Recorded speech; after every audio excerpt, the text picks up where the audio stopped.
Mahilig na mahilig talaga ako sa gaming. Ang gaming ang pinaka one of the favorite hobbies ko. Pero may point sa buhay ko na ang ginawa kong focus ay mag-improve sa video games. Noong 2020, nagkaroon ako ng bagong laptop. Hindi siya pang gaming, pero kaya niya niyang mga games katulad ng Minecraft, Stardew Valley, at Terraria. Ang pinaka-paborito kong laruin noon is Stardew Valley. Sa mga hindi pamilyar, Stardew Valley ay game na makakapag-farm ka, yayaman ka, at pwede kang makipag-usap sa NPCs. Pwede ka rin magka-girlfriend. Yes. Low point. Low point. Umabot sa point na kailangan ko magka-girlfriend sa video games. Yes. Very low point talaga. Pero, jackpot, right? Kung gamer ka, kung introverted gamer ka, medyo nerdy ka din, napaka-jackpot. Kasi, may goals na, may progress, may rewards.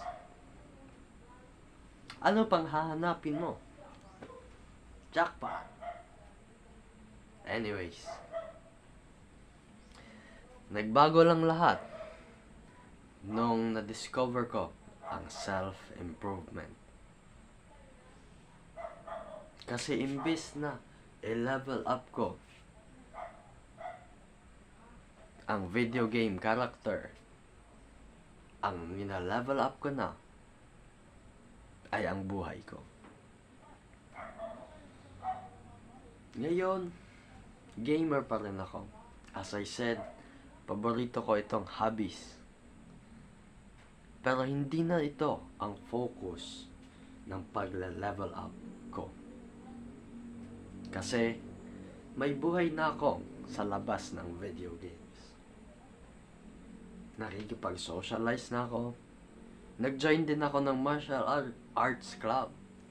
And then, nag-i-improve ako sa skill na to. So, yeah.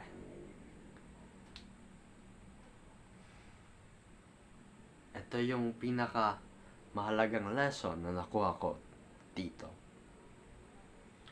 Hindi mo dapat gawing replacement ang video games sa totoong buhay mo. Yes, mahirap mag-improve sa real life. Napakahirap niya, parang hard mode ang real life. Pero ito yung lesson. Kahit na hard mode ang real life, kung mag-improve ka ng skills mo, kahit hard mode na yan, mas mapapadali. Pareho lang sa video games. Kung nagla-level up ka, nakakakuha ka ng bagong items, ina-upgrade mo ang iyong armor, mas napapadali ang level.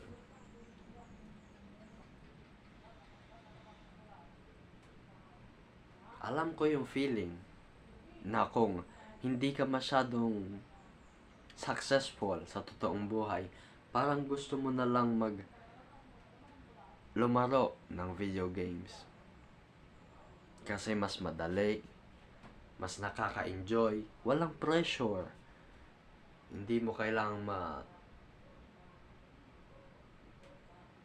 makipag-socialize, at mas rewarding.